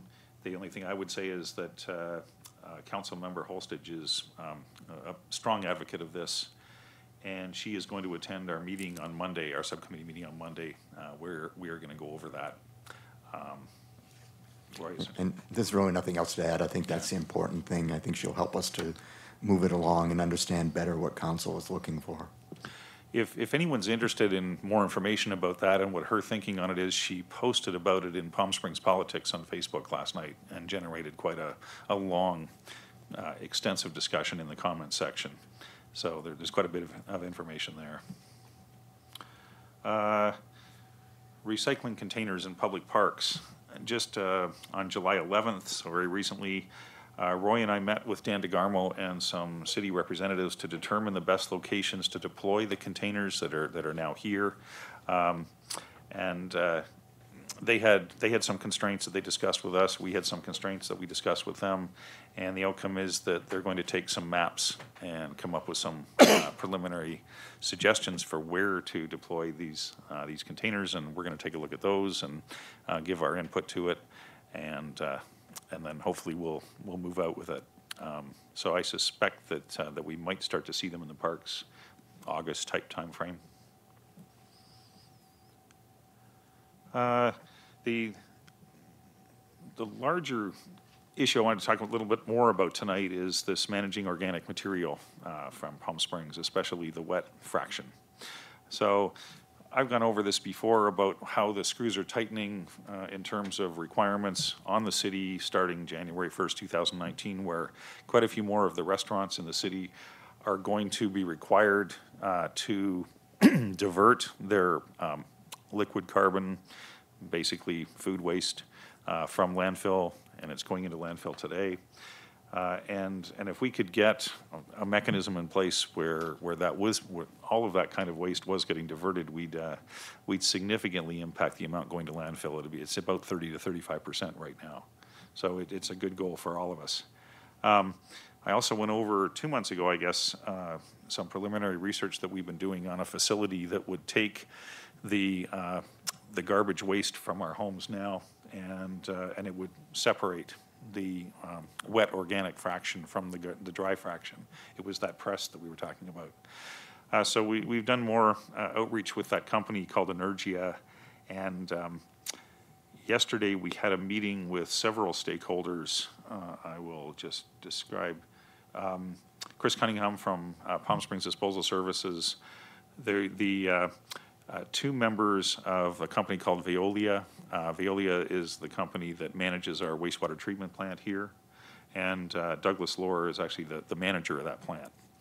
And then a representative from Energia itself, Yaniv Scherson, and then a couple of city members, Don Yano and Jay Verada, were here. So we kind of got all of the stakeholders together. And Yaniv from Energia went over the technology and this press and all that sort of thing, and everybody got a chance to sit around and talk about the possibility. I'm really pleased to report that it seemed like those stakeholders at least all emerged from this meeting with a positive view of this and like the idea going forward. One of the things that they identified is that there's some property that's adjacent to both the Palm Springs Disposal Services and the wastewater treatment plant down there that's currently unused. It is city property, and everybody was in pretty good agreement that this facility that would have to be put in to do this processing of the city waste, that would be a great location for it. And we wouldn't even have to truck it then over to the wastewater facility. It could be sent over by a short pipeline. So there was some excitement about that. The other thing that we discovered that I was particularly happy with is that they have anaerobic digestive. There's 2 facilities at the wastewater treatment plant already, so they have spare capacity and could take more. So that's good, because that's what would happen here, is that they would be given more. And also the the smallest facility that Energia was proposing to us, given some of the numbers that they've been sent about how much waste we're generating. There would also be some excess capacity there. They could run it overnight, for example, and get more through. So what all that was interesting is because at this point in time, they're saying that there'd be about a 5 to 8% increase in our costs per residence to put this facility in and get this going. But one kind of exciting possibility is that we might be able to farm our facilities out to other CVAG municipalities and see if they might want to truck some of their wet waste into our facilities, in which case we could get a tipping fee from them. And we might be able to make some of the money back and reduce the cost to our own residents. So the next steps there is that Energia is going to put together a little bit more concrete. It's not quite a proposal yet, but it would have some of these numbers, describe the facility, describe what it would do, describe what retrofit requirements would be for the wastewater treatment plant, and then we're going to have a meeting with Jeff Coors and present this to him. And assuming that all goes well there, then what we'd like to do here with our committee is in September, hopefully come back with a recommendation that that one of our line items that we spend our money on is to work this up into a full-fledged proposal. I think that's all I want to say about that. Roy, anything to add?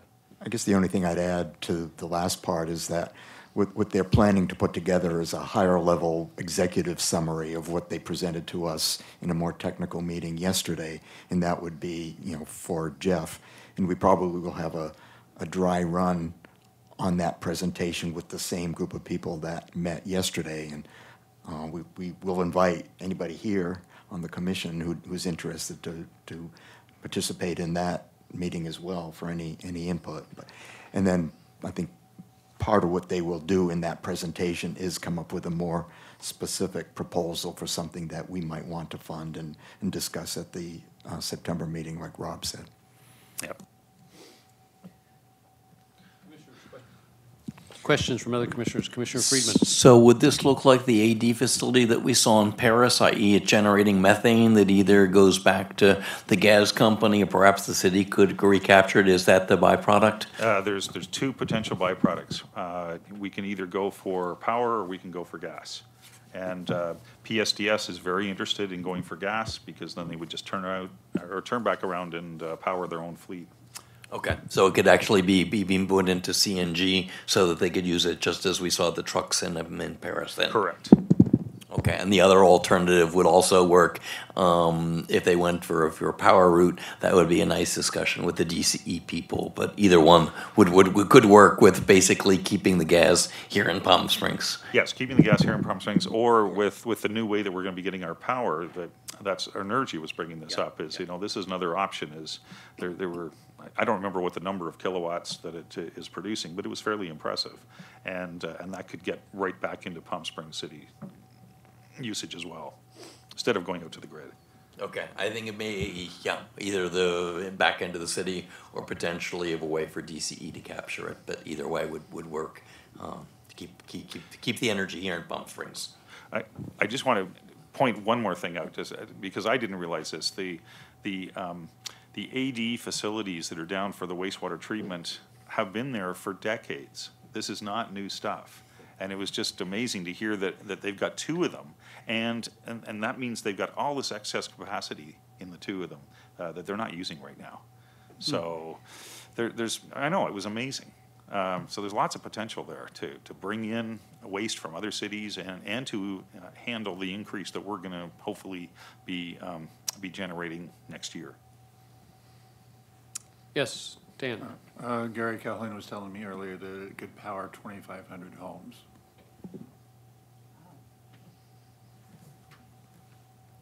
Yeah, Gary, did you want to add anything to that? Did we cover? Well, the only other thing that I would add is that... Come up to the microphone, Gary.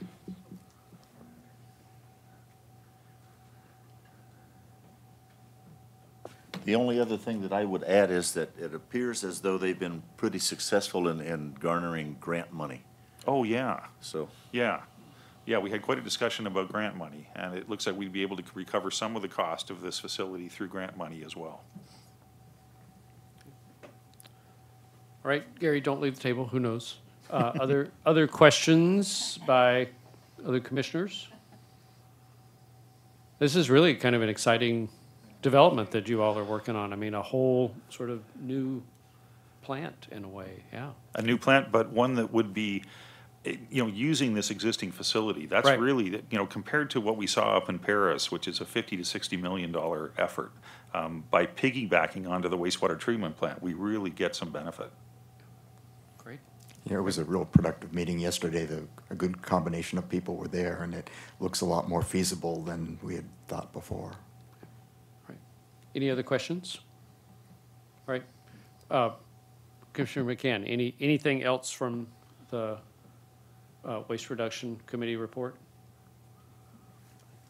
Yes, Vice Chair Clark. I just wanted to point out that a few weeks ago I submitted a draft proposal for the battery recycling project to Jay, and I believe he discussed it with David Reddy and said there was a favorable response. Do you have any more feedback, Dan? And actually, that grant that we applied for should have been awarded by now. Has there been any information about that? Haven't heard anything back from the grant award. I think the meeting was, it's not until the 22nd. Of this month? Of this month, Okay. from what I recall. As far as the proposal you sent, we've not heard anything more back from the city manager. Okay. I will follow up with him. The idea there was that we could start even without the award of the grant, because that wouldn't cover everything anyway, and we have funding allocated that could cover the project. True. It's just we wouldn't be able to work on anything that the grant would cover. Right. All right. So hopefully we'll know something by the end of the month, and then you can push that next steps along. Okay? I'll follow up and send everyone an email. Okay, perfect. Thanks. All right. Anything else on waste reduction? All right. We are at our newly reconstituted ad hoc subcommittee on walkability and pedestrian planning. Commissioners Wilson and Gauthier. And we got a handout as we walked in tonight. Reconstituted, just add water. Recycled water. Yeah. Yeah, I'm sorry I had no email today, so I distributed paper copies. Our committee met with Don Ueno, recently hired senior civil engineer in the engineering services department, who is serving many duties over in the engineering department. And so we talked to him a little bit about the citywide pedestrian and safe routes to school plan that we got the grant for late last year. And so he's going to be working on that to keep that going. But he's also applying for a grant for City Project 1531, which Chair Jackson may remember doing the sidewalk survey for 3 years ago for a sidewalk gap closure survey that had for a number of locations throughout the central part of the city. But there are a couple of locations beyond the central part of the city that would also be covered. Our thought was that he could use our committee report here as a little bit of a support document. So he's got 10 letters of support that he is accumulating from 1PS and some, I believe, congressional representatives, and I forgot a couple of other areas of support. So he doesn't really need our support, but we thought the more the better. So I'll send this via email tomorrow when our server is back online. and maybe some draft minutes, this section of it. If Dan could send that over to Don, that'd be great by the time the proposal is due at the end of the week. So anyway, the sidewalk construction for that gap closure, the construction schedule is for fiscal year 1920, which is 2019-2020, not last century, which is kind of what that sounds like, I guess. So I think that's about it. So anyway, Vice Chair Clark was also in attendance, as was Christine Hammond from the Measure J Commission. So anything else that you want to add? I would just add that for those people that are interested in which gaps are going to be worked on, I do have the map here of that, and I can just pass it around. But I'd like it back, but. That's an old map from Vistacino, This is actually a is that a new map? Oh, is that the Yeah. one that Christine developed, perhaps? It's probably available on the engineering website as well. Oh, okay.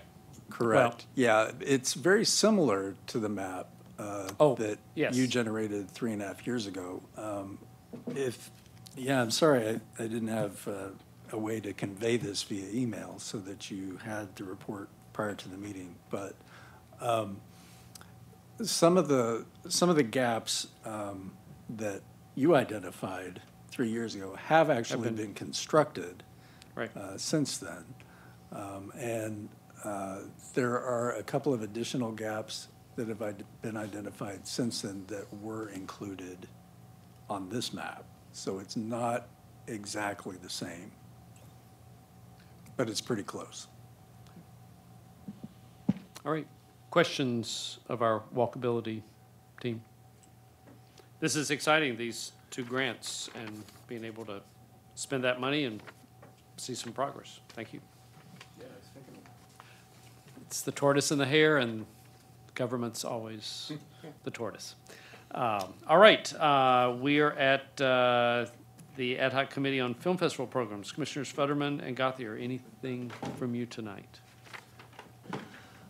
We actually didn't meet this month, but there were some follow-up conversations with the Rivers and Lands Conservancy, who sponsored the other Wild and Scenic Film Festival here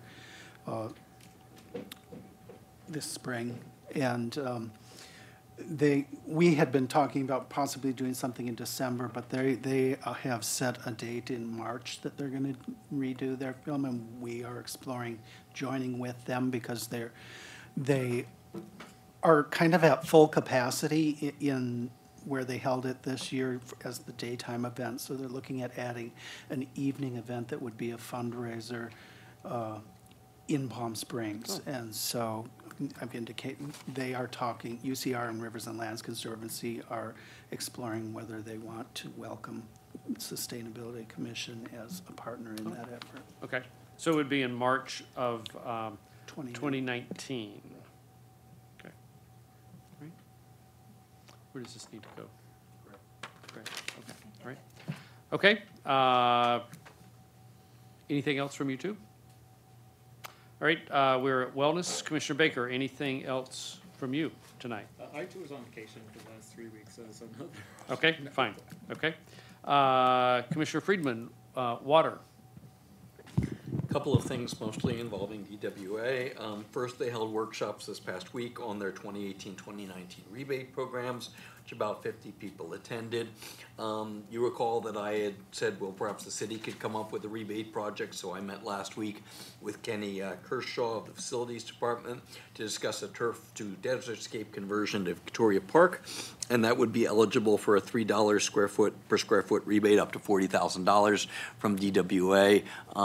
I followed up with Ashley Metzger of DWA, and she said that the application would need to come in by perhaps the beginning of next month so that there's a reservation of funds. So Daniel, if you could follow up with Stacy. I did speak briefly with Ashley this morning, and I do understand that's in the works that Ashley and either Stacy or Kenny are talking, but since we won't be meeting for the next couple of weeks, if you could follow up, because that one's the one again, that's a grant and it's out there for us, and it would be the four corners, all four, there's basically a sort of pathway, and the objective around, I guess, the entire border of the park, and the objective would turn that into sort of a meandering path with desertscape, sort of the model of what's in the Wellness Park in Ruth Hardy. So that would be kind of, what's in progress, and it'd be very visible, and so I think DWA would support that.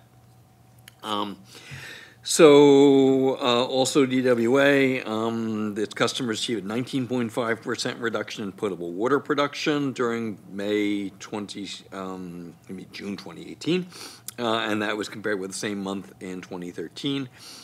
And the cumulative savings over the last 12 months is 13.3, so that's in line with their objective, and we seem to be settling into roughly a 13% reduction from the baseline. So that is, I think, good evidence that Palm Springs, we've kind of got in our mode. We remain in conservation mode, so that's good news. There was a presentation at this morning's DWA meeting on the new state water conservation laws, and Daniel circulated the materials from that. There will be an indoor water use objective of 55 gallons per person per day until January 2025, and then that's supposed to ratchet down to 50 gallons. So there are a lot of issues to be worked out at the state level and local level, but there's a strong conservation message from the state, and this is in lieu of the previous emergency drought restrictions, or sort of implement those restrictions in a more sustainable way.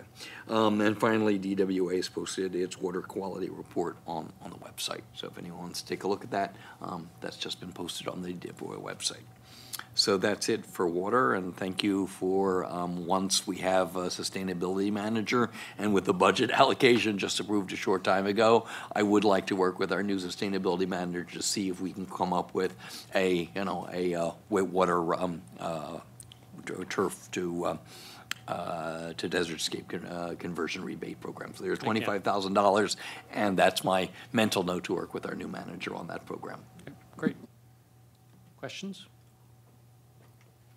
All right, outreach, Commissioner Futterman, and we knew from last meeting that you would make a more complete report on World Environment Day, so. Which one do you want up first? I guess, why don't you show the second one that's under there first? No. So I'm going to have Dan put the second sheet up, and so I just want you to see this nice representation of community partners that we had at our 6th annual World Environment Day celebration. Last year, 2017, we had about 20 exhibitors, and this year we had more than 30. So that's an nice increase of participation. So lots of different environmental educators throughout this community and up in the high desert as well, and even out into Riverside. And so it was great. We had Brenda de la Luna had a student display. I'm forgetting, I should have written down what it had something to do with, this year's theme was Beat Plastic Pollution. So she asked if she could bring that, and that was really neat. And then there was a few other kind of STEM educators and just different participants. And the Loma Linda, I wonder where that is.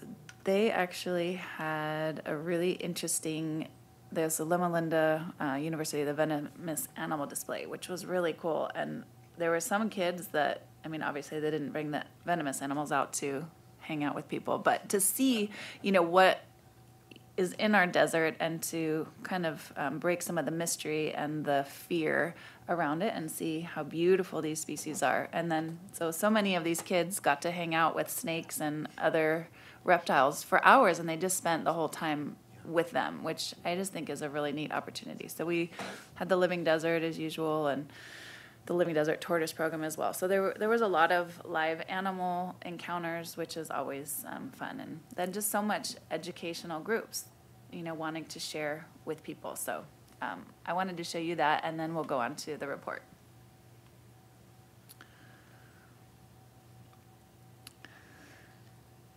So this year, I tallied 77 people helped produce this event. So this was the organizers and volunteers, the exhibitors, so those more than 30 plus tables that we had, the entertainment, and also the chefs.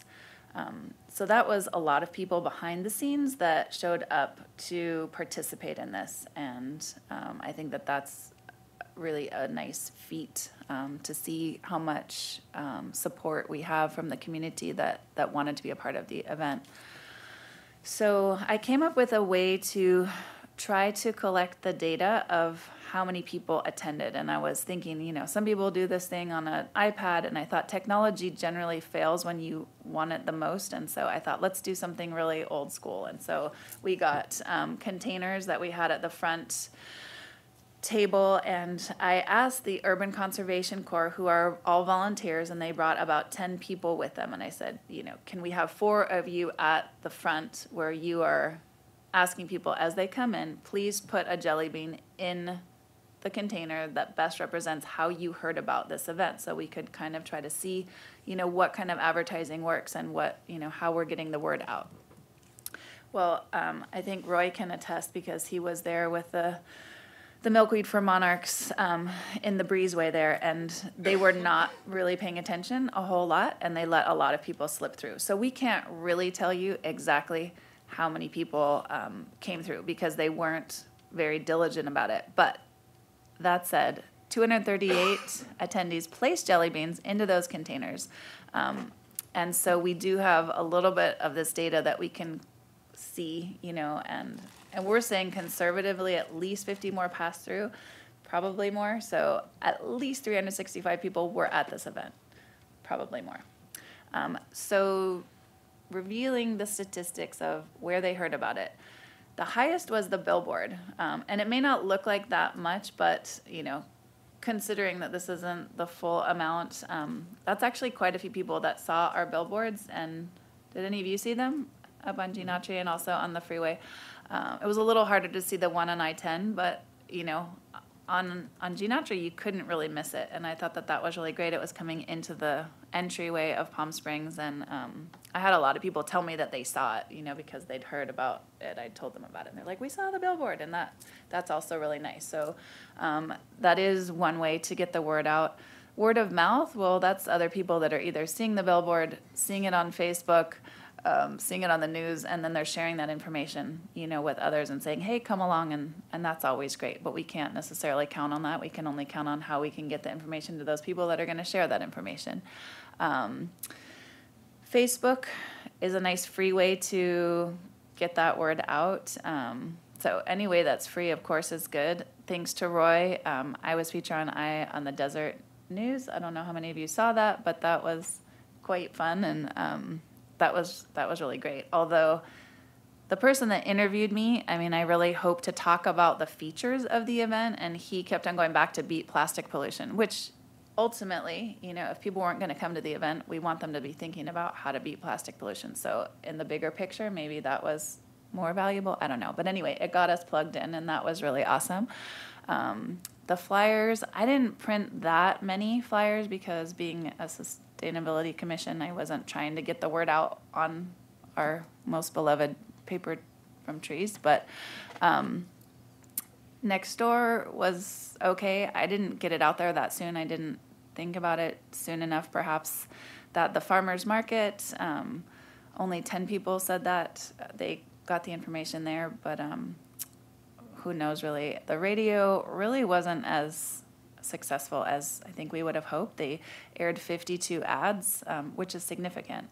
It may be the station that it was played on. I'm not really sure. We targeted 100.5. It's not one that I listened to, but we wanted to target families because we wanted to really educate the community, and it's kind of hard to get kids and families out. And we thought maybe this would be something good, a free event on a hot day. We thought that that might be a good way to get people there. So maybe that's not the best way. And then Peach Jar, it was a little hard to get that free, and I finally did, but that was only about 2 weeks before the event, and you can advertise months in advance. Because we had no money exchanged, The last year we did have some vending, and so they wouldn't let us do it for free, and so it didn't feel like a great way to spend our advertising money. But this time, we got it out to, thousands of parents. Whether or not they open their emails, nobody really knows. So only one person said that they heard about it from that. But I will still think that that's a good avenue in the future to use, just because it is a free way to get information out. So the billboards were a considerable investment, but it seems, according to this data, that was the best way to get the word out from this. The radio ads may not be worth our investment. The year before, we did have the radio at the event as well. So they were broadcasting from World Environment Day, which I think is kind of a fun thing to do. But again, who's going to maybe listen to it and go, oh, I'm going to go down to World Environment Day? On a hot day like that, who really knows? I don't know. So the feedback that people emailed to me and told me at the event, and this is just things that I had written down, there was a great variety of exhibitors and information and educational resources. So everyone really appreciated that. People love the food demos. I think having the farm-to-table food demos is a really interesting way to showcase what's being grown locally. It was all pretty much from the farmer's market, although one of the chefs did bring some organic produce from I think the San Diego market, so it's a little farther away, but it was still all super fresh and local. So that felt really good that it was all locally grown and from farms. Everyone seemed to love the musicians that talked to me.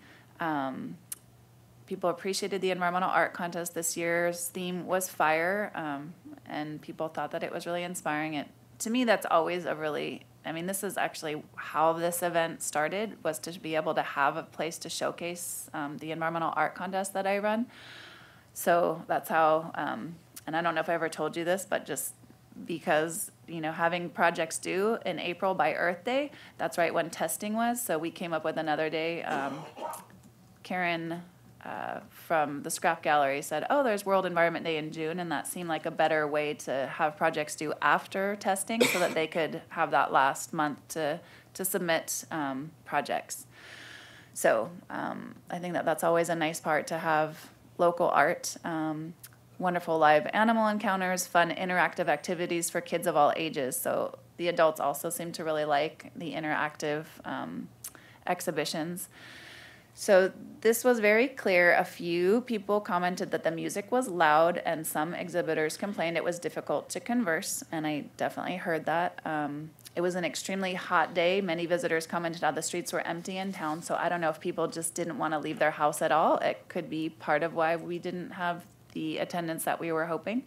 The attendance was slow at the onset, so at 2 o'clock, there weren't that many people there, but it did grow steadily, peaking around 3:30, and then when we had the art award ceremony at 4:30, the exhibitors started packing up, which kind of like dissipated the energy, and it was kind of non-momentous, the closing of it. So that was sort of unfortunate, but overall it was good. So the recommendations that we came up with to rearrange the flow of the event for next year.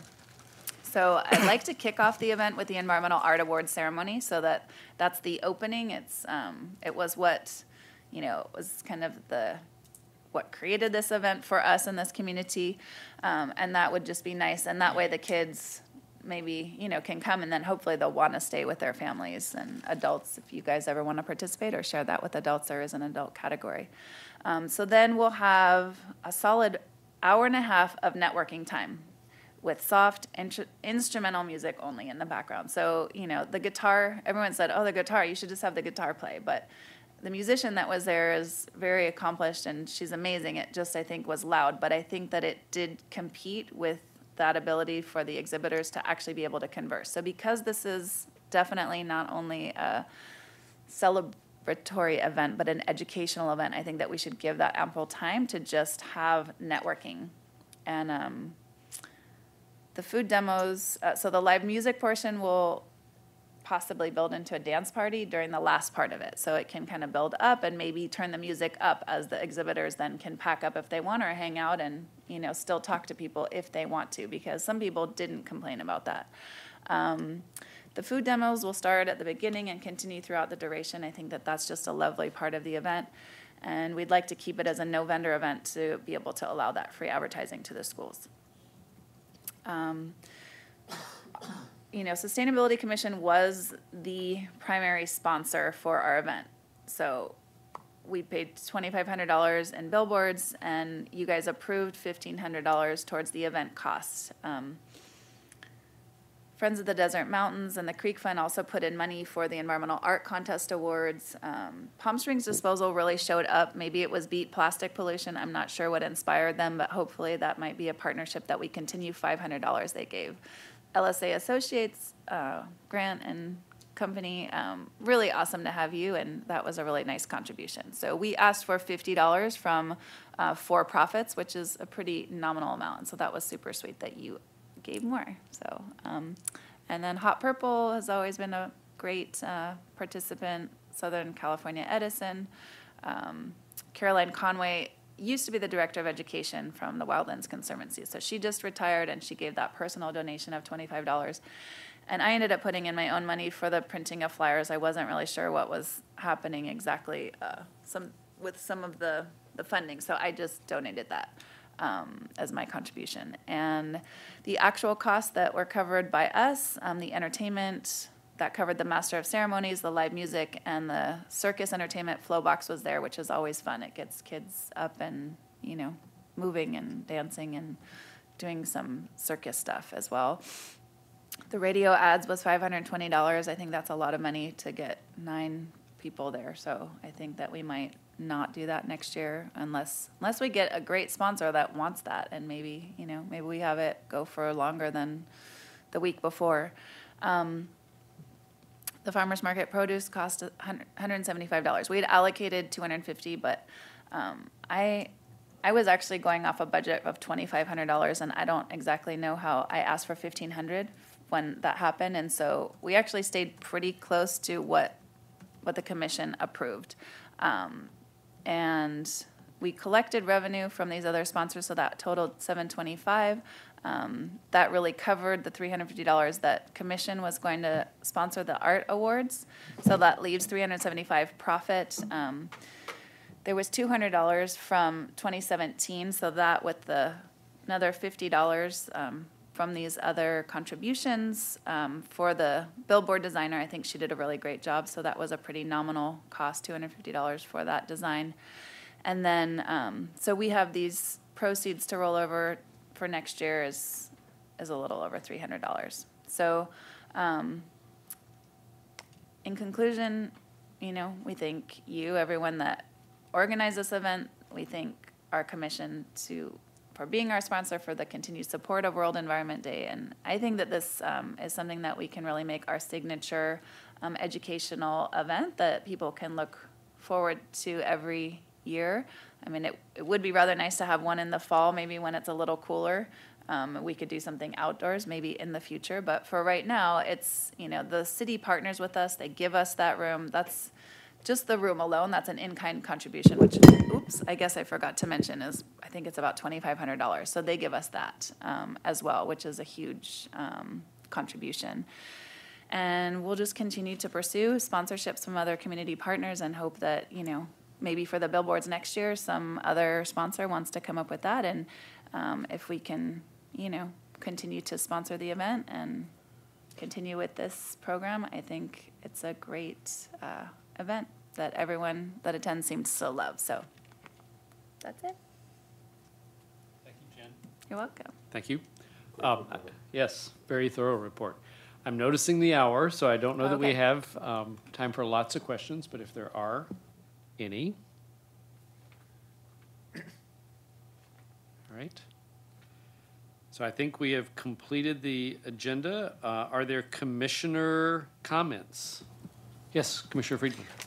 I forgot to mention when Dr. Reddy and Marcus were here that also on tomorrow's agenda, the city will be applying for a grant from South Coast AQMD of $60,000 to cover electric vehicle charging stations, which would bring another 30 stations into the city. It was not clear from the staff report about whether those apparently it'll be the same as the ones that are already installed, same vendor. but how that would work in terms of, the charging that we had discussed a few months ago wasn't in the staff report. So Daniel, perhaps you can follow up with Marcus and report back to us about how exactly that is supposed to happen. And, I know there had been some suggestions of where to put them, but there'll be 30 more, which is close to doubling, I believe, the existing park. I think there's something like 34 already there. So, but it looks like, from what I've read from the staff report, the money is just out there for our South Coast AQMD. We'll be applying for it, but it doesn't sound like it's a competitive grant, that it's already essentially reserved money for Palm Springs.